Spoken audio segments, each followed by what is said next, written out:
আপনি দেখে তো মনে হচ্ছে আপনি বিবাহিত লয়, চ্যাংড়া মানুষ। আপনি কি জানেন এই কোম্পানির চাকরি যারা করে তারা সগলি বিবাহিত, অবিবাহিত খামার লেই না। কৃষক জানেন বিবাহিত লিলের সুবিধা কি, এরা বাড়ির যাওয়ার চায় না, বুঝছেন, বইয়ের খেসা নিতে বাড়ির যাওয়ার চায় না, অভিজ্ঞতি থাকে যতই গেলায় নাকে।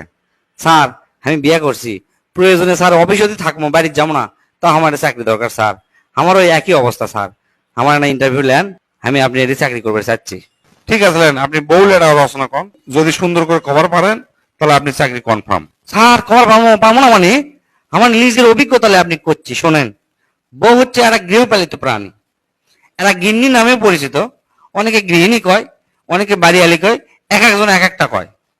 এরা সাধারণত মানুষের লাগানতেই দেখতে, দুটা হাত আছে, দুটা পাও আছে, লাক আছে, দুটা কান আছে, সবই আছে। তবে জিনগত কারণে মানে এরা চাপা নামে একটা জিনিস বেশি পাচ্ছে, বুঝছেন। চাপাটা হচ্ছে কি, এই বউগুলা পাশের বাড়ির ভাবি কিংবা ধরেন সোল আছে, সোলকলে স্কুলত গেছে, স্কুলত যাতে বসে থাকা লাগে, দেখবেন যে অন্যান্য ভাবিরা আছে, একের সাথে যে চাপাটা মারে মনে করেন জীবনেও কোনো ছেলের দ্বারা সম্ভব নয়। একক যদি হিন্দি সিরিয়াল দেখবার বসবার দেন, তখন যদি কন চলো কেএফসি থেকে তোমাকে মুরগি খিলাই, এরা উঠবেই না, দরকার নাই মুরগি, কিন্তু হিন্দি সিরিয়াল দেখাই লাগবে। এরা স্বামীর সাথে যদি কেসাল লাগে, বুঝছেন, মানে কেসালও যদি জিতবার না পারে, জিতার আগ পর্যন্ত এরা চিল্লাতে থাকবে মনে করেন।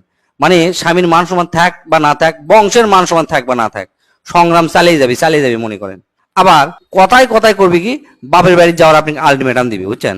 আর একটা বাণী চিরন্তনী তো আছেই, অকের মুখত সবসময় লাগে থাকে, সেটা হচ্ছে যে তোমার সাথে বিয়ে করে আমার জীবনটা শেষ। তুমি জানো আমার জন্য কত ডাক্তার ইঞ্জিনিয়ার লাইন ধরে আমার পিছে পিছে ঘুরছে, কিন্তু তা করে আমি পাত্তা দিইনি। কলেজে কত প্রেম পত্র পাইছি, মানে আমি নায়িকা আসলো নায়িকা, টাইম দেয়নি কাকু। শেষে এসে তোমার মতো রাম ছাগলক আমার বিয়ে করা লাগলো। এই ডায়লগ মনে করেন আমার মনে হয় এই পৃথিবী, আচ্ছা পৃথিবী বাদ দিন, বাংলাদেশের 90টা বেড়া চলক এটা শোনা লাগে। আর মিচ্ছানাতি চোখ দিয়ে যে এত পানি বাড়ায়, মানে ক্যাঙ্কা করে যে এনাতেই কান্দা পারে আমরা তো নিজেও জানি না।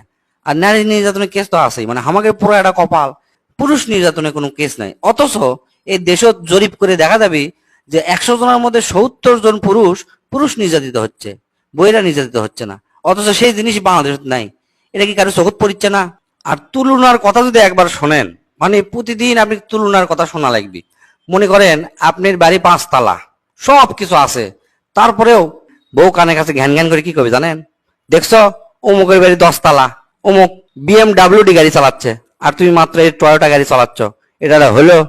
তারপরে আপনি যদি সারা বাংলাদেশ কিনে দেন, ওই 2 দিন খুশি থাকবে বাংলাদেশ নেওয়ার পর, তার 2 দিন পরে একটা মন খারাপ করে আবার আপনি কি করবে জানেন, বেশ তুমি আমাকে বাংলাদেশ দিছ, বাংলাদেশ একটা মিথ্যা না দেশ, দেখো পাশের দেশ দেখো ভারত কত বড়, উনকে একটা দেশ দিলে আমার জন্য ভালো হলো নি।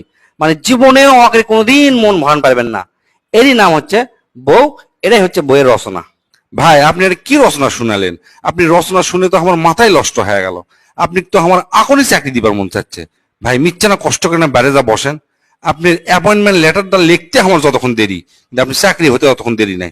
যান মিথ্যা না বসেন ভাই, আমি লিখে আপনি চাকরিটা দিচ্ছি, আপনি অ্যাপয়েন্টমেন্ট লেটার নিয়ে বাড়ি যাবেন, ঠিক আছে?